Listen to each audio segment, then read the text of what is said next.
तो आज हम शुरू करने वाले हैं irreducible element. So first of all definition, let D be an integral domain and a belongs in D. तो हमारे पास डी एक इंटीग्रल डोमेन है और ए जो है उस इंटीग्रल डोमेन का एक मेंबर है। Then a belongs in D is called an irreducible element if, तो हम उस ए को एक इरिड्यूसिबल एलिमेंट बोलेंगे अगर वो ए दो प्रॉपर्टी सेटिस्फाई करे। The first one is a is a non zero non unit element in D. A जो है वो एक non zero non unit element है इंटीग्रल डोमेन डी में। And the second one is the only divisor of a are either a unit और a associate of ए। मतलब कि ए के जो डिवाइजर्स है वो या तो यूनिट होंगे या फिर एसोसिएट्स ऑफ ए होंगे। अभी एग्जांपल में हम पहले ले लेते हैं कि हमारे पास integral domain D equals to Z comma plus comma dot है। ओके, तो first taking a equals to 5, हमने एक ए इंटीग्रल डोमेन का मेंबर ले लिया है a equals to 5। Then the divisors of a are plus minus 1 and plus minus 5। तो हम यहाँ पर देख सकते हैं कि ए के जो डिवाइजर्स होंगे those will be plus minus 1 and plus minus 5। इन दोनों के अलावा और कोई 5 को डिवाइड नहीं करेगा। तो यहाँ पर हम देख सकते हैं here plus minus 1 are units of D, क्योंकि हमें पता है D equals to Z comma plus comma dot के लिए जो यूनिट्स होते हैं बोथ आर प्लस माइनस 1। इसके साथ ही प्लस माइनस 5 आर एसोसिएट्स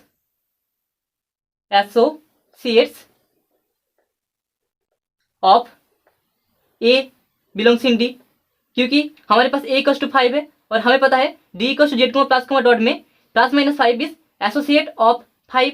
तो यहाँ से हम क्लियरली देख सकते हैं कि 5 के जो डिवाइजर्स है वो या तो डी में यूनिट्स है या फिर 5 के एसोसिएट्स है। देयरफॉर हम बोल सकते हैं कि a equals to 5 is an irreducible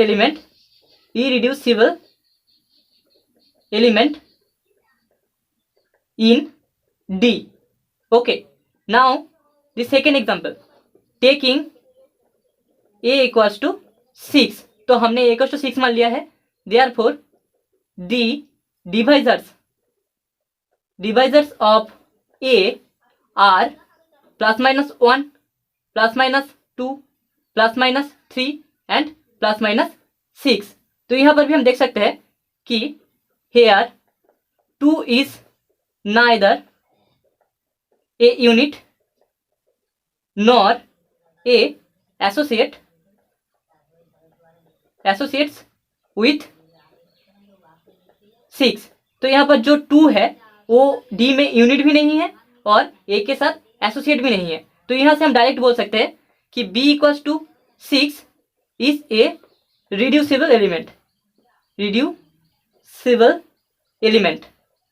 क्योंकि हमने इरिड्यूसिबल एलिमेंट के प्रॉपर्टी में पढ़ा था कि एक जो है उसे नॉन जीरो नॉन यूनिट होना चाहिए और उसके साथ उसके जो डिवाइजर्स होंगे वो या तो यूनिट होंगे या फिर ए के एसोसिएट्स होंगे। तो यहाँ पर वो प्रॉपर्टी सेटिस्फाई नहीं हो रहा, तो यहाँ से हम बोल सकते हैं कि B equal to 6 is reducible element in integral domain D. अभी पहले क्वेश्चन में हमें दिखाना है कि 7 is an irreducible element in Z y. So solution, let a plus i b belongs in Z y. तो हमने इंटीग्रल डोमेन जेड वाई का कोई एक element a plus i b ले लिया है and a plus i b divides 7। तो यहाँ से हम लिख सकते हैं 7 equals to a plus i b into c plus i d, जहाँ पर c plus i d also belongs in Z y. ठीक है, दिस इम्प्लाई अगर हम नॉर्म फंक्शन इस्तेमाल करें तो n of 7 equals to norm of a plus i b into norm of c plus id. This imply norm of 7 that is 49 7 का square that is equals to norm of a plus ib, मतलब कि a square plus b square and norm of c plus id is c square plus d square. अभी इस equality को satisfy करने के लिए हमें 3 कंडीशंस मिल सकते हैं। तो first one is a square plus b square equals to 1 and c square plus d square equals to 49। इन दोनों वैल्यू के लिए a square plus b square into c square plus d square equals to 49 होता है। दूसरा condition है a square plus b square equals to 49 and c square plus d square equals to 1। और तीसरा कंडीशन है a square plus b square equals to 7 and c square plus d square equal to 7। तो यहाँ से हम बोल सकते हैं कि a square plus b square equals to 1 c square plus d square equals to 49 और a square plus b square equals to 49 and c square plus d square equals to 1। यहाँ पर तीसरा वाला जो कंडीशन है वो एलिमिनेट हो जाएगा, क्योंकि हमें पता है a b c d all belongs in set of integer, सारे के सारे इंटीजर्स है। देयरफॉर हम ये बोल सकते हैं कि a square plus b square can not be equals to 7, also c square plus d square can not be equals to 7, क्योंकि दो इंटीजर्स का स्क्वायर कभी भी 7 के साथ इक्वल नहीं हो सकता। तो यहाँ से हम बोल सकते हैं a plus i b is a unit और c plus i d is a unit, क्योंकि दोनों में से किसी एक का यूनिट होना नेसेसरी है। तो यहाँ से हम डायरेक्ट बोल सकते हैं कि 7 is an irreducible element in integral domain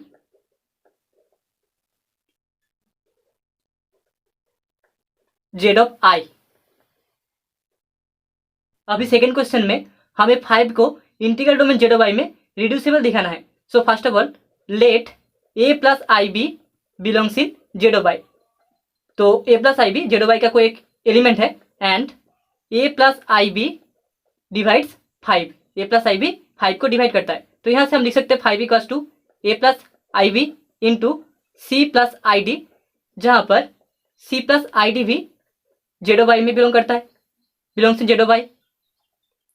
this imply norm of 5 will be equals to norm of a plus i b into norm of c plus i d. This imply हम लिख सकते हैं 25 equals to a square plus b square into c square plus d square. This imply हमें a square plus b square का value मिलेगा 1, c square plus d square का value मिलेगा 25 और a square plus b square का value मिलेगा 25 and c square plus d square का value मिलेगा 1 and the third case will be a square plus b square equals to 5 and c square plus d square equals to 5। तो यहाँ पर हम देख सकते हैं कि तीसरे केस में a square plus b square equals to 5 है and c square plus d square equals to 5 है। तो यहाँ पर ए बी सी डी चारों के चारों इंटीजर में बिलोंग करेंगे और हम यहाँ पर ये लिख सकते हैं कि a square plus b square equals to 5 and c square plus d square equals to 5 hold करता है, ए इक्वलिटी होल्ड करता है। क्योंकि अगर हम ए इक्वल्स टू 1 ले लेते हैं तो 1 का स्क्वायर इक्वल्स टू 1 आएगा एंड बी इक्वल्स टू अगर हम 2 ले लेते हैं तो 2 का स्क्वायर इक्वल्स टू 4 आएगा। तो हम यहाँ पर देख सकते हैं कि a square plus b square equals to 5 आ रहा है। तो यहाँ पर दोनों के दोनों इक्वलिटी होल्ड करेंगे। तो यहाँ पर हम 5 को लिख सकते हैं 1 plus 2i into 1 minus 2i, मतलब कि a equals to 1, b equals to 2, c equals to 1, d equals to -2। तो हम 5 को ऐसे रिप्रेजेंट कर सकते हैं। देयरफॉर यहाँ पर 1 plus 2i divides 5 but 1 plus 2i neither a unit nor a associate